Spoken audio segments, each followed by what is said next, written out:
Good afternoon.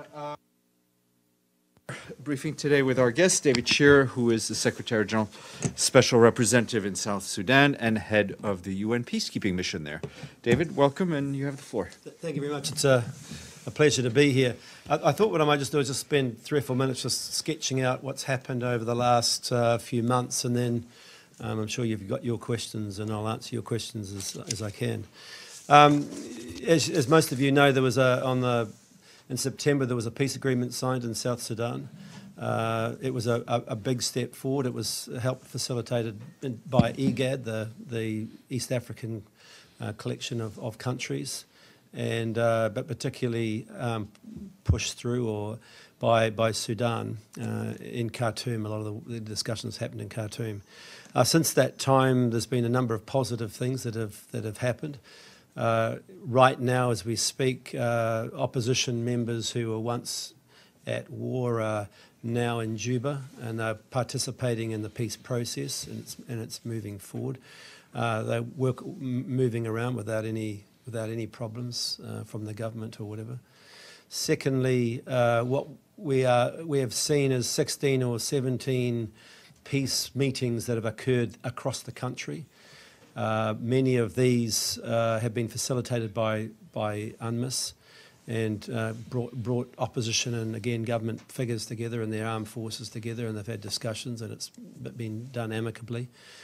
Third, the amount of fighting in the country has diminished greatly, or political fighting is diminished greatly. There's still cattle rustling and people being killed through that sort of ethnic violence, but political violence has dropped dramatically, with the exception of the south of South Sudan and the Equatorias, where Thomas Cirillo's groupings have been in conflict with the SSPDF, the South Sudan Development Forces, Defence Forces.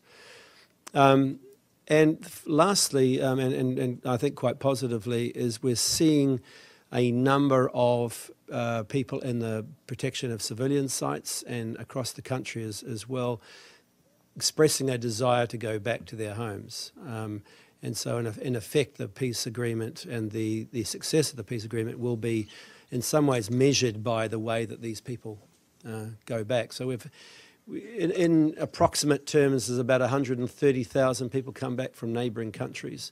And as I say, within the POCs, people are starting to move out or requesting assistance to be able to move back to their homes. On the other sort of slightly less positive side, I think we still have concerns that the momentum of the peace agreement and the peace talks might slow.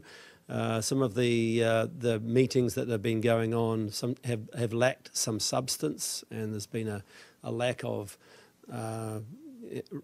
real outcomes. A lot of process has been discussed, but a lot of the outcomes are still to be sorted out. So we need to be able to help and get behind that. That's part of my discussions with member states of the Security Council in particular over today and yesterday. Has been and tomorrow will be the discussions around having and moving forward with that. So in general, it's important that we speak as one voice. We get in behind the peace process. There's only one peace process in town. It's this one. And that we are able, we focus on trying to maintain that momentum and move the process forward. If we can do that, then I think South Sudan stands a real chance of moving forward. If I look back 4 months ago or 5 months ago, I would have said the chances of being where we are today was unlikely, and we're here. And what I'd like to be able to think that in 5 months from now, we will be at a better and different place than we are now, along a positive road. So let me stop there, and please, very happy to take your questions. James? James Bays from Al Jazeera. First, I mean, you present a pretty positive picture, but in terms of the stages of things that's supposed to happen, there was that word cantonment of the forces. What's going on with the various forces from the opposition and from the government side, and also going forward about trying to share power and agreeing who gets what in terms of ministries and everything else, and going forward then the return of Mashar, when is that taking place? If you give us some idea on that. And then a second question, if you don't mind, is there an impact in South Sudan of the protests in Sudan on the economy, on the UN's logistics, on oil money? I mean, is what's happening in Sudan affecting South Sudan in any way? Okay. Just on there are a number of the most complicated issues that you've just mentioned. The cantonment, it's less, I think of it less about cantonment and more about a shared vision of where the security forces are going to be and how they're going to come together.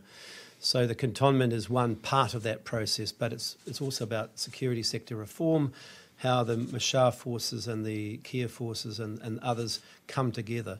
That's still being worked out, and we have been told by the South Sudanese that a plan will be produced later this week. So we're looking forward to seeing that.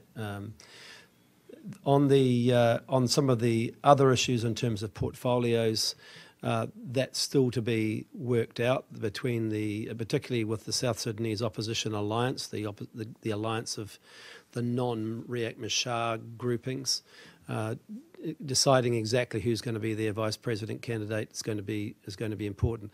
There has been some good steps in that what we call the former detainees, the senior group of people who were detained in 2013, they have publicly joined the government, so in terms of pledged support to the government and the way forward, so that's at least a step in the right direction. When it comes to Machar coming back, I was in Sudan and Khartoum last week, speaking to the Sudanese government, but also to Riek Machar. Had a long chat with him. He told me that he's committed to coming back still at the end of May. That's the end of the pre-transitional period, and that's the critical juncture in terms of going from where we are now in this pre-transitional period and going through into the transitional period that will ultimately lead to elections. He even said that he was not going to be insisting that everything was in place. He felt that if it looked like it was there was good momentum going forward, that he wanted to come back. So I took him at his word, and I think that's positive. If certainly his wife and his number two are in South Sudan right now as we speak. So obviously reporting back to him about the situation on the ground. In relation to Sudan, there hasn't been any appreciable difference that we've noticed with the issues in Sudan. I spoke about it to the Sudanese when I was there. We are keen that the Sudanese stay engaged. They did a very good job in bringing the peace process to where it is today. And so if they're able to stay engaged, I think it's important for the peace process for them to be in that engagement and with the other members of IGAD as well with them. That worked successfully, as I say, last year, and we would hope that it would continue. Betty, and then Carol. The U.S. Treasury recently sanctioned 3 people for dealing arms in South Sudan, including 2 local partner of an Israeli guy named Israel Ziv. Do you know anything about that? And also, since the UN is investigating it through the Michael Gibb Commission, can you tell us if he is on their target list? The only information I have on Israel Ziv is exactly what you have. We haven't had any other information in South Sudan on that. Clearly, there's both an arms embargo and a sanctions in place now, but we don't have any. We don't get involved with it, and we don't follow it in any great extent. Are you aware of the Michael Gibb investigation? Really, no. Carol? Mr. Shearer, I'm Carol Landry with Agence France Presse. The Secretary General had planned a trip to South Sudan, and it looks like it's not going to happen. Can you tell us a bit why that is and when he might be visiting? He was, as I understand it, looking to to add that to when he was in the summit in Addis. But he's decided not to. I think I had discussions with him last week. I think there's a good time for him to come. Right now we only have one. We still don't have Riek Machar in Juba, but it comes to the end of that pre-transitional period, the beginning of the transitional period, which is going to be critical. If the two of them are able to be back in South Sudan, those two leaders, it might be a more important time for him to be there then, but not now. Great. Any other questions? Great. Oh, go ahead. Carol. We're not begging. 5 more questions. That's right. Can you just go over the figures on the protection of civilian sites? How many are there now? How many do you think, you're saying people are talking about returning home, so how many do you think might leave those sites? We have about 193,000 in the sites at the moment, so that's down from approximately 205,000 five months ago. Certainly in WOW, where there were 39,000 there, it's down to 14 now. And our intention surveys suggest about 40% of those people who are remaining will leave. And in Juba, our intention survey suggests that of the 32,000 that are in Juba, 40% of them will leave, and most of them want to go back to their homes, their original homes. So we're seeing that as an indicator. We're certainly not closing POCs, we're certainly not pushing people out, but if people want to leave voluntarily and they feel that they would like to go back to their homes, it's incumbent on us to make sure that we can do everything to help them to be able to do that. And that includes getting our peacekeeping forces more out into the areas where they are going to return to now during the dry season, so that there's a greater degree of confidence for people to go back to. Yeah.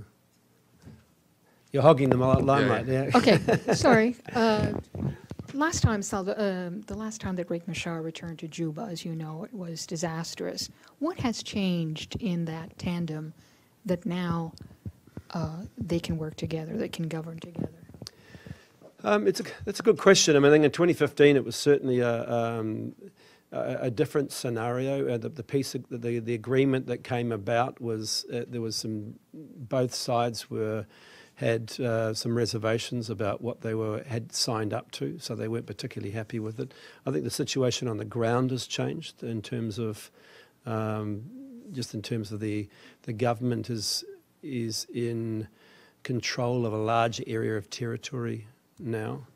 But I think there's certainly from people in South Sudan, an enormous push for peace, and I don't think either side can turn their back on that. That's and together with the way that the peace negotiations were conducted, it brought both sides together, and they were able to list out and be able to agree on the basic framework for going forward. Now, there are some tricky issues still to be resolved, and no peace agreement is ever perfect, but it's an agreement that is there that we feel offers the best chance in a long while for moving South Sudan in the right direction. So while we are very mindful of the problems that we might experience, we are cautiously optimistic that both sides are committed to going down that path, and if that happens, then it'll make an enormous change to South Sudan. Joe, and then we'll give the last question to James. Joseph Klein, Canada Free Press. Could you describe in some detail, if you could, the current state of security for civilians, both in the camps administered by the UN and also elsewhere? Perhaps if you have any numbers of casualties in the last 1 to 2 months, civilian casualties, and who would have been responsible if that were determined for those civilian casualties. Thank you. In terms of, as I say, the last 4 months since the signing of the agreement, there's been a very significant decline in civilian casualties as a result of political violence. There has been a uptick in the amount of casualties with regard to cattle rustling, raiding, that sort of thing. It would be in the low hundreds, I would say, in terms of that type of activity. But in terms of the actual violence against civilians, that has diminished significantly. We get, and I can't give you exact numbers, but we get reports in the south of South Sudan and the Equatorias where there's still some fighting going on, of casualties happening. It's in the sort of the 2s and 3s, and not in the 10s or 100s. Okay, just to clarify, though, in those cases where UN peacekeepers are present, has that security situation, which was quite bad, a number of months or years ago, yes, has that really basically diminished almost to the point of non-existent at this point, where the peacekeepers exert some measure of responsibility for security of civilians? Yes, there's very low numbers in the POCs. It's virtually nothing. If there's anything, it'll be criminal rather than anything else. And throughout the rest of the country, the peace agreement and the ceasefire has largely held, and so we've seen and that's where we patrol. We have not seen any evidence of large-scale abuses. There has been some clashes, but particularly in the last 2 or 3 months, it's dropped off significantly. James, and then we'll go. A quick follow-up to Carol's question on the return of Riek Machar. Obviously, his return last time, in many ways, was the flashpoint. He was accompanied by a very large bodyguard force. Have you thought about how it might happen this time? I heard discussions at one stage that maybe he might be protected by some third-party force, some international force. When he returns in May, have you thought about how that would work? And so that's the follow-up. And one last additional question, because you've given us a very good overview of the political and security situation. I thought maybe you would like to just tell us what the humanitarian situation is. On the return of Riek Machar, there hasn't been anything decided on that. But as part of the peace agreement, there is a combined committee called what we call the MPTC, which is the pre-transitional committee, and that brings together the various parties, and they decide on the security arrangements for what happens on the ground. From the UN's point of view, we haven't been approached. We believe that it's in the best interest of the peace agreement that the parties themselves decide how they want to handle those those security arrangements. If they can handle them themselves, that is an enormous confidence step to being able to get things moving. That does not involve the UN. I mean, which I think it's positive from that point of view. On the humanitarian situation, it's still very difficult. The humanitarian appeal that went out and was launched just a little while ago was 1.5 billion. It's targeting. They estimate that people in need are about 7 million. They're looking at about 5.8 million as people that they want to try and target, the humanitarians. Last year they were very successful in being able to reach people with the amount of money that they received, which is about $1 billion. They got about 2/3 of what they asked for. One thing that we are trying to do, which I think is significant as stability comes to various places, is to move less along the humanitarian line and more what we call sort of self-reliance and resilience. And that's being embraced by a number of donors and a number of the agencies. So it's rather than providing kind of direct handouts of food, it's about how do we support communities to be able to look after themselves. It's a function of the fact that we just cannot afford to keep the humanitarian numbers going in terms of dollar numbers as long as they are at the moment. And secondly, while we have that opportunity, we should be grabbing it with both hands and trying to move it forward in a positive direction. Great. All right. Thank you very much. Oh, sorry, did you, Jessica? Yeah, sorry. Your microphone, Jessica, please. Tell us, please, about the reports of sexual assaults carried out by the South Sudanese army. There was a case just before. Gender-based violence and gender-based violence has been a real and recurring problem in South Sudan, right across South Sudan, by all parties. There was a case right just before Christmas in which numbers were very high around Benchu.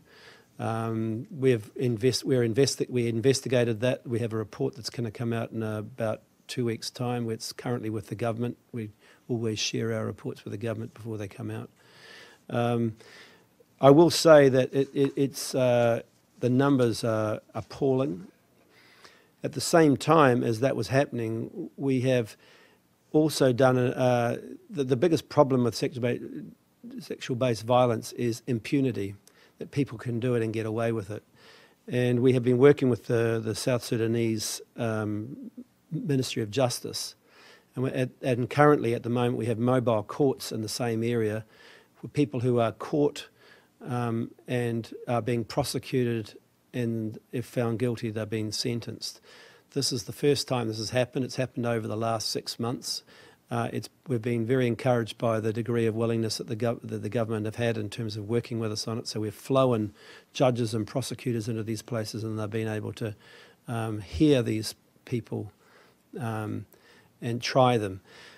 One of my colleagues who was up there just a little while ago was at the pre-trials, said there were a queue of 49 women standing outside waiting to go inside to give evidence in these trials.